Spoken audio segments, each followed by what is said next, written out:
नमस्कार, मैं हूं अंजलि इसवाल और एक बार फिर से हाजिर हूं बस इसी दुआ के साथ कि फिट रहे इंडिया। आज हम बात करने वाले हैं गर्भवती महिलाओं में होने वाले हाई ब्लड प्रेशर की। अगर इस अवस्था में आपको हाई ब्लड प्रेशर की प्रॉब्लम होती है तो आइए जानते हैं कि इसका क्या असर पड़ता है आप पर और आपके बच्चे पर। प्रेगनेंसी में जो बच्चे की औलनाल होती है, जिसे हम प्लेसेंटा कहते हैं, उससे कुछ ऐसे हार्मोन सिक्रीट होते हैं करीब 4-4.5 महीने प्रेगनेंसी के बाद, जिससे कि कुछ ऐसे वुमेन हैं, महिलाएं हैं जिनमें कि ब्लड प्रेशर की शिकायत प्रेगनेंसी की वजह से हो सकती है। और वो जैसे टिपिकली जब प्रेगनेंसी ख़त्म हो जाती है तो वो ब्लड प्रेशर नॉर्मल भी आ जाता है। ये वुमेन को अफेक्ट कर सकते हैं इन द सेंस कि इससे शरीर में सूजन आना और हेडेक्स रहना, साथ में पेशाब का जो अमाउंट है वो इन सिवियर स्टेजेस जब ब्लड प्रेशर काफ़ी अनकंट्रोल्ड हो जाता है तो वो कम हो सकता है। और इसके साथ ही साथ अगर वो बहुत ही अनकंट्रोल्ड रहे तो अनकंट्रोल्ड जो ये प्रेगनेंसी इंड्यूस ब्लड प्रेशर है इससे फिट्स भी हो सकते हैं। On the babies part, baby को बिकॉज वो प्लेसेंटा के थ्रू ब्लड सप्लाई कम हो जाती है ब्लड प्रेशर के कारण, तो उसकी ग्रोथ कॉम्प्रोमाइज़ हो सकती है। उसकी ग्रोथ इतनी कम हो सकती है, उसमें फ़्लो इतना कम जा रहा है कि हमें टाइम से पहले भी बहुत बार डिलीवरी करनी पड़ती है। एंड समटाइम्स प्रेगनेंसी से इंड्यूस किया गया हाइपरटेंशन को क्लोज मॉनिटरिंग की ज़रूरत होती है। It is a high risk pregnancy. आज हमारी न्यूट्रिशनिस्ट से जानिए नारियल के फायदे। कोकोनट के बारे में बात करते हैं। नारियल बहुत सारे स्टेजेस से होके गुजरता है। तो एक नारियल वो होता है जिसे हम डाब कहते हैं, जिसे हम नारियल पानी भी होता है और उसमें हल्की सी मलाई होती है।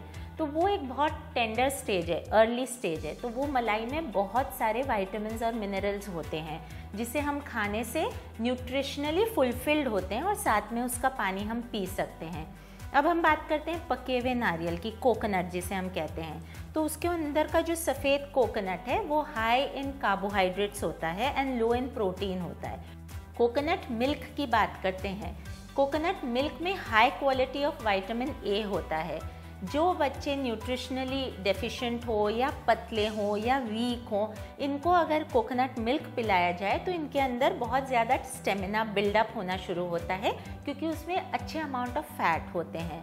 तो कोकोनट बेसिकली आपके नर्चरर है बॉडी की। आपको अच्छे बाल देता है क्योंकि उसमें अच्छा क्वालिटी का फैट है। अच्छा स्किन देता है क्योंकि अगेन फैट कंटेंट ज़्यादा है, कार्ब्स ज़्यादा हैं। और गुड जॉइंट हेल्थ के लिए भी अच्छा एक फल है कोकोनट। और अब वक्त है योगा का। नमस्कार, आज हम नटराज आसन सीखेंगे। नटराज माने लॉर्ड शिवा। ये आसना एक डांस पोस्चर की तरह है। इस आसना से आपकी जो लेग्स में सपलनेस है और जो वीकनेस है वो धीरे धीरे बैलेंस और उसमें ज़्यादा एनर्जी आती है। आपका नर्वस सिस्टम बैलेंस बदलता है। इससे आपकी नीज़ में स्ट्रेंथ, आपके पैरों में जो स्ट्रेंथ है, लोअर बॉडी जिसको हम लोअर चक्रास भी कहते हैं, एनर्जी सेंटर्स हैं, वो स्ट्रेंथन होते हैं। तो ये आसन को हम कैसे करेंगे? इसको आप पहले समस्थिति जिसको हम कहते हैं जस्ट स्टैंडिंग पोस्चर, आप अपना यहाँ पे बैलेंस देखेंगे। आप धीरे धीरे अपनी जो राइट लेग है उसको बेंड करिए और राइट एंकल को पकड़िए। यहाँ पे भी आप अपना बैलेंस वॉच करिए। अपना लेफ़्ट हाथ ऊपर लेके जाइए और उसको ज्ञान मुद्रा में लाइए। अगर आपको ये मुश्किल लगता है तो आप एक वॉल का सपोर्ट ले सकते हैं इस हाथ से। यहाँ पे आप इसको इस पोस्चर को रखिए और धीरे धीरे अपनी जो राइट लेग है वो पीछे लाते जाइए, अवे फ्रॉम द बॉडी। और एक पॉइंट पे ध्यान दीजिए और यहाँ पे कुछ सेकंड के लिए होल्ड करिए और वापस एक्सेल करते हुए हाथ नीचे लाते हुए और अपनी लेग वापस लेवल पे एंकल छोड़ के स्टैंडिंग पोजीशन में आ जाएं। ये आप दोनों लेग से ट्राई करेंगे, राइट एंड लेफ्ट बोथ। आज के लिए इतना ही। Thank you. पुरुषों में बाल झड़ने की समस्या आम है, जिसके लिए टिप्स दे रही है हमारी ब्यूटी एक्सपर्ट।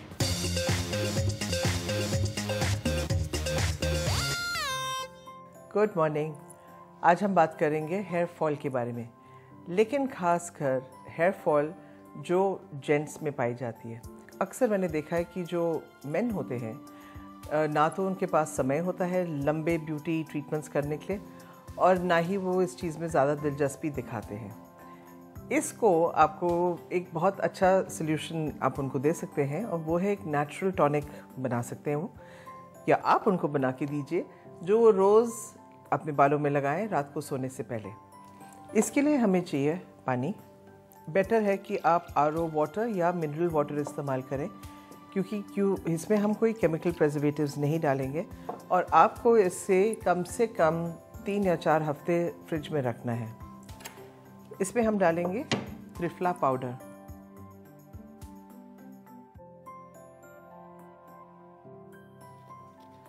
त्रिफला कई सारी आयुर्वेदिक दवाइयों में भी पाई जाती है, और इसके जो प्रॉपर्टीज़ हैं वो अनमोल हैं। एक और किचन इंग्रेडिएंट तेज पत्ता, कम से कम 5-6 तेज पत्ते आप इसमें डालें। आंवला का पाउडर 3 चम्मच के करीब। तो हमारे पास यहाँ तकरीबन 1.5 लीटर पानी है। इसमें हमने डाला है 2 चम्मच त्रिफला, 3 चम्मच आंवला और 5 तेज पत्ता। इसमें हम डालेंगे नीम पत्ती। नीम जो है मेरी नज़र में एक एंटीबायोटिक है।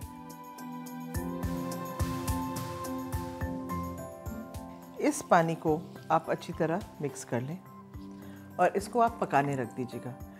कम से कम 20 मिनट धीमी आंच पे आप इसको पकाएं। जब ये लिक्विड ठंडा हो जाएगा तो आप इसको छान लीजिए। छानने के बाद ये एक बहुत ही पावरफुल तेल है जिसको हम तुलसी का तेल कहते हैं।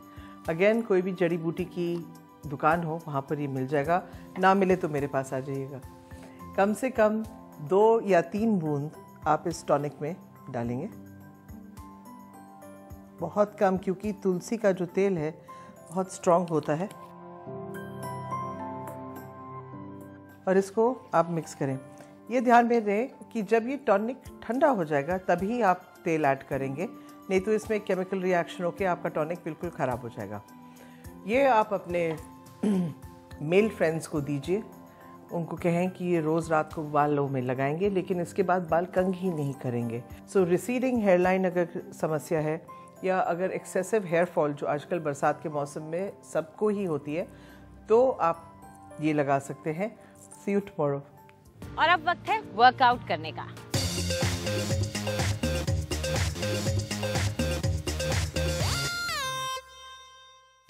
आज का हमारा वर्कआउट हिप मसल्स या ग्लूट मसल्स को स्ट्रेंथन और टोन करने के लिए है। आइए मेरे साथ और आज का वर्कआउट शुरू करते हैं। इस तरह से हम ऑल फोर्स पे आएंगे और हमारे जो हाथ रहेंगे वो बिल्कुल शोल्डर्स के नीचे रहेंगे, और जो लेग्स हैं वो एक कंफर्टेबल हिप डिस्टेंस अपार्ट रहेंगे। पैर को ऊपर ले जाइए और इस तरह से पल्स कीजिए। आप अपने ग्लूट्स को क्लेंच्ड रखिए और सोचिए कि आप ऊपर की ओर लिफ्ट कर रहे हैं। इसको 35 से 40 टाइम्स कीजिए। इस एक्सरसाइज को दूसरी लेग पे भी हम रिपीट करेंगे। हमारी अगली एक्सरसाइज भी कुछ इसी प्रकार से रहेगी। अपने नी को स्टेशनरी रख के हम लेग को बाहर की ओर एक्सटेंड करेंगे, कुछ इस तरह से। कंट्रोल रखिए मूवमेंट में और कम से कम अपने नीज को हिलाइए। इसको हफ्ते में 2 से 3 बार ट्राई कीजिए।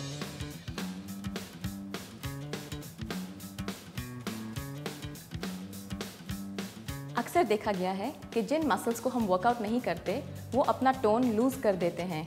इसलिए ज़रूरी है कि जिन मसल्स को हम रोज़ यूज़ नहीं करते उन्हें हम स्पेशली वर्कआउट करें, जैसे कि हमारे ग्लूट मसल्स यानी कि हिप्स। फिट रहे इंडिया में फिलहाल इतना ही। आपको हमारा कार्यक्रम कैसा लगा हमें ज़रूर बताएं। आप अपनी राय हमें ईमेल कर सकते हैं fit@ndtv.com पर। चाहे तो आप हमारे साथ ट्विटर पर भी जुड़ सकते हैं। इस्तेमाल कीजिए #फिट रहे इंडिया। फिलहाल पूरी टीम को इजाज़त दीजिए। नमस्कार।